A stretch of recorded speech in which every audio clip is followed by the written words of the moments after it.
एक बात जो जो स्टॉक मार्केट के बारे में हम अक्सर सुनते हैं वो ये है कि यहाँ 95% लोग पैसा गंवाते हैं। और ये आंकड़ा इतना बड़ा है कि पहले तो यकीन नहीं होता।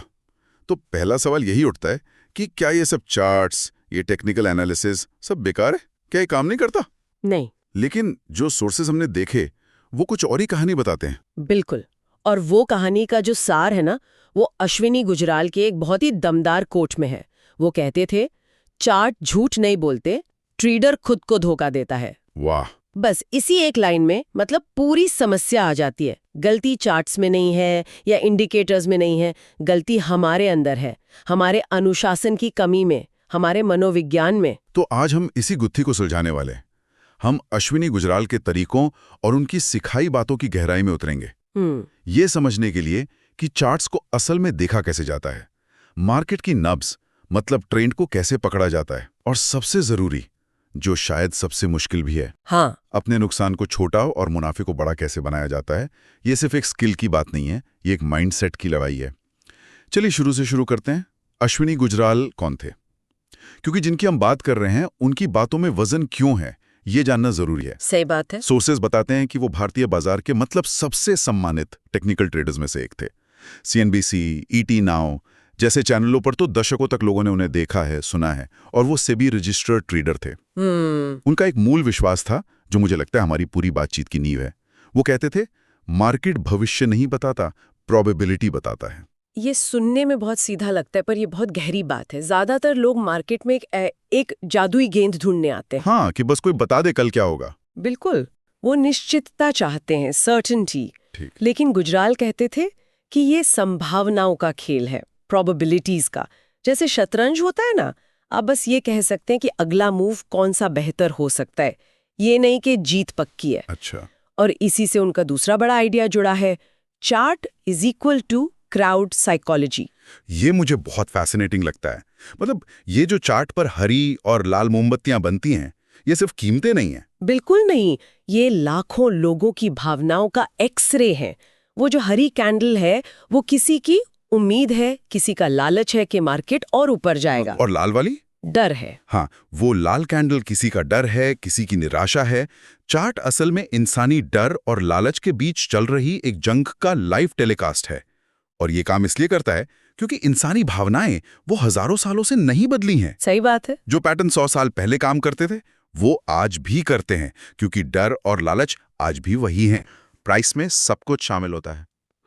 इसका मतलब हुआ कि किसी भी स्टॉक की कीमत में उस कंपनी से जुड़ी हर जानकारी, मतलब रिजल्ट्स, खबरें, यहां तक कि अंदरूनी बातें भी पहले से ही शामिल हो जाती हैं। हाँ, पहले से ही।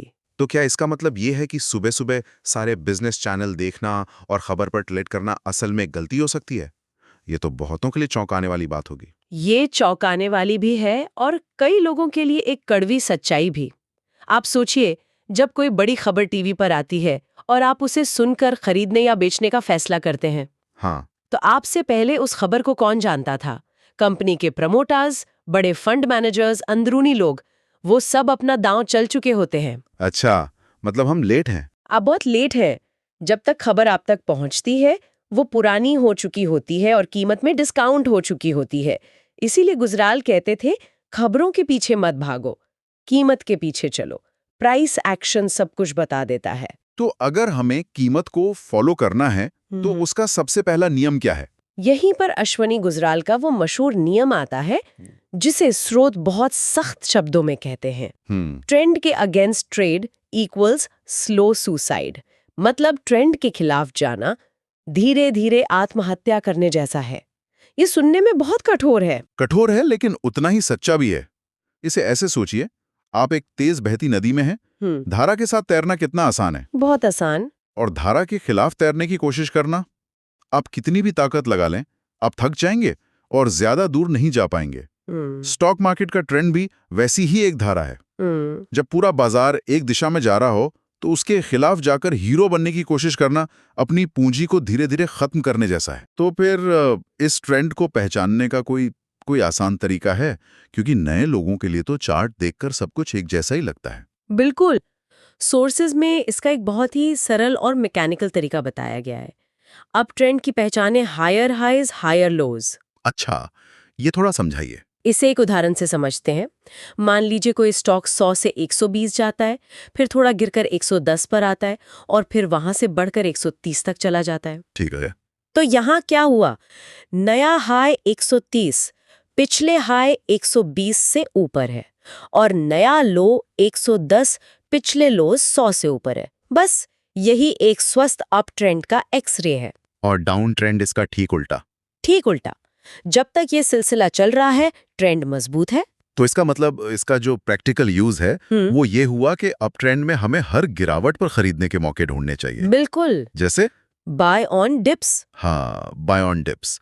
और डाउन ट्रेंड में हर उछाल पर बेचने के, यानी सेल ऑन राइज। सही। पर यहीं पर एक आम गलती होती है जिसका जिक्र सोर्सेज में है। लोग सबसे निचला स्तर पकड़ने की कोशिश करते हैं या फिर ठीक चोटी पर बेचना चाहते हैं। क्या ये सिर्फ अहंकार है या फिर डर कि मौका हाथ से निकल जाएगा, जिसे फोमो कहते हैं? आपने बिल्कुल सही नब्ज पकड़ी है। ये अहंकार और फोमो का एक खतरनाक कॉकटेल है। ट्रेडर को लगता है मैं वो हूं जो ठीक बॉटम पकड़ेगा, या मैंने ही टॉप पर बेचा, हाँ, मैं सबसे स्मार्ट हूं। मैं मार्केट से ज्यादा स्मार्ट हूं। लेकिन मार्केट को आपकी स्मार्टनेस या आपके अहंकार से कोई फर्क नहीं पड़ता। इसीलिए गुजराल का मंत्र था, ट्रेंड के साथ पैसा बनता है, ईगो के साथ नहीं। बाजार सिर्फ उन्हें इनाम देता है जो उसकी धारा का सम्मान करते हैं, उसे चुनौती नहीं देते। तो अगर ट्रेंड के साथ चलना इतना जरूरी है, तो सवाल ये उठता है कि हम पहचाने कैसे कि ट्रेंड कब थक रहा है या कब एक नई शुरुआत हो रही है? मेरे ख्याल से यहीं पर चार्ट पैटर्न्स की भूमिका आती है। हाँ, बिल्कुल। सोर्सेज में कुछ खास पैटर्न्स पे और बहुत जोर दिया गया है। सबसे पहले ब्रेकआउट पैटर्न। कहा जाता है कि सबसे बड़े मूव्स यहीं से शुरू होते हैं। हाँ, ब्रेकआउट्स बहुत शक्तिशाली हो सकते हैं। इसे ऐसे समझिए कि एक स्टॉक महीनों से 500 रुपए के लेवल को पार नहीं कर पा रहा। एक दीवार की तरह। बिल्कुल, एक मजबूत दीवार या रेजिस्टेंस। अब एक दिन अचानक वो स्टॉक 500 को तोड़कर 510 पर बंद होता है और उस दिन वॉल्यूम यानी खरीदने बेचने वालों की संख्या सामान्य से बहुत ज्यादा होती है। अच्छा। ये एक ब्रेकआउट है। वो ज्यादा वॉल्यूम इस बात का सबूत है कि इस बार इस चाल के पीछे बड़ी खिलाड़ी, बड़े फंड्स का पैसा लगा है। ये एक नई और शक्तिशाली चाल की शुरुआत का संकेत है। लेकिन ये तो धोखेबाज भी हो सकते हैं। कई बार कीमत ऊपर जाती है और फिर तुरंत नीचे आ जाती है, जिसे फॉल्स ब्रेकआउट कहते हैं। बिल्कुल, और यहीं पर अनुभव और अनुशासन काम आता है। गुजराल के अनुसार सिर्फ ब्रेकआउट पर कूदना नहीं है, आपको पुष्टि का इंतजार करना होता है, कंफर्मेशन का। हाँ, क्या कीमत ब्रेकआउट लेवल के ऊपर टिकी रह पा रही है? क्या वॉल्यूम वाकई असाधारण है? जल्दबाजी में लिया गया ट्रेड अक्सर फंसा देता है। ठीक है। इसके बाद सोर्सेज में फ्लैग और पेनेंट पैटर्न का जिक्र है, जिन्हें कंटिन्यूएशन पैटर्न कहा गया है। ये क्या भला है? ये बहुत दिलचस्प है। कल्पना कीजिए कि एक स्टॉक रॉकेट की तरह 100 से 150 तक चला गया। अब वो थोड़ा रुककर सुस्ता रहा है। थक गया? हाँ, ये जो ठहराव या सुस्ताने का दौर होता है, वो चार्ट पर एक छोटे झंडे, फ्लैग जैसा या एक तिकोने, पेनेंट जैसा आकार ले लेता है। ये पैटर्न बताता है कि ये सिर्फ एक छोटा सा ब्रेक है, एक पावर नैप है। अच्छा। इसके बाद स्टॉक की अपनी मूल दिशा यानी ऊपर की तरफ वापस जाने की पूरी संभावना है। ये ट्रेंड के बीच में सांस लेने जैसे हैं। और एक पैटर्न है जिसका नाम बहुत डरावना लगता है, हेड एंड शोल्डर्स। स्रोत कहते हैं कि ये ट्रेंड के पलटने का संकेत है। जी, ये एक चेतावनी का संकेत है, एक रेड अलर्ट। ये पैटर्न आमतौर पर एक लंबे अप ट्रेंड के शिखर पर बनता है और ये बताता है कि अब खरीदारों की ताकत खत्म हो रही है और विक्रेता यानी बेयर्स हावी हो रहे हैं। मतलब ट्रेंड बदल सकता है। हाँ, ये एक संभावित टॉप का संकेत देता है। लेकिन फिर वही बात जो स्रोत बार बार दोहराते हैं, सिर्फ पैटर्न बनने से कुछ नहीं होता, उसकी पुष्टि बहुत जरूरी है। जब तक कीमत नेकलाइन नाम के एक जरूरी सपोर्ट लेवल को तोड़कर नीचे नहीं जाती, तब तक ये सिर्फ एक संभावना है, हकीकत नहीं। आखिर में एक बहुत ही बुनियादी कॉन्सेप्ट, सपोर्ट और रेजिस्टेंस। यहां पर गुजराल की एक सलाह मुझे बहुत प्रैक्टिकल लगी। लाइंस नहीं, जोन्स सोचो। ये इतना जरूरी क्यों है? ये नए और पुराने ट्रेडर्स के बीच का एक बड़ा फर्क है। नए लोग सोचते हैं कि 100 रुपए एक सपोर्ट है, एक पतली सी रेखा, लेकिन बाजार इतना सटीक नहीं होता। सही बात है। हो सकता है कीमत 99 पर आकर घूम जाए या 101 पर। गुजराल का कहना था कि इन्हें एक क्षेत्र या जोन की तरह देखो, जैसे 98 से 102 रुपए का पूरा एरिया एक सपोर्ट जोन है। एक बस स्टॉप की तरह। क्या बात है, बिल्कुल सही। बस ठीक एक पॉइंट पर नहीं रुकती, एक पूरे स्टॉप एरिया में कहीं भी रुक सकती है। जोन के रूप में सोचने से आप बाजार के छोटे मोटे उतार चढ़ाव, जिसे नॉइज कहते हैं, से बच जाते हैं। चलिए अब उस अध्याय पर आते हैं जिसे स्रोत सबसे महत्वपूर्ण अध्याय कहते हैं, जोखिम प्रबंधन या रिस्क मैनेजमेंट। मुझे लगता है कि ज्यादातर लोग चार्ट्स और पैटर्न सीखने में इतना खो जाते हैं कि इस हिस्से को पूरी तरह नजरअंदाज कर देते हैं, जबकि असल कहानी शायद यहीं छिपी है। असल कहानी यहीं से शुरू और यहीं पर खत्म होती है। आप दुनिया के सबसे अच्छे चार्ट एनालिस्ट हो सकते हैं, लेकिन अगर आपका रिस्क मैनेजमेंट खराब है तो आपका पैसा गंवाना तय है। तो क्या है इसके नियम? नियम बहुत सीधे हैं, लेकिन उन्हें निभाना ही असली तपस्या है। पहला और सबसे बड़ा नियम, किसी भी ट्रेड में घुसने से पहले हमेशा अपना स्टॉप लॉस तय करें। हमेशा आपको पहले से पता होना चाहिए कि अगर मैं गलत हुई तो किस कीमत पर नुकसान काट कर बाहर निकल जाऊंगी।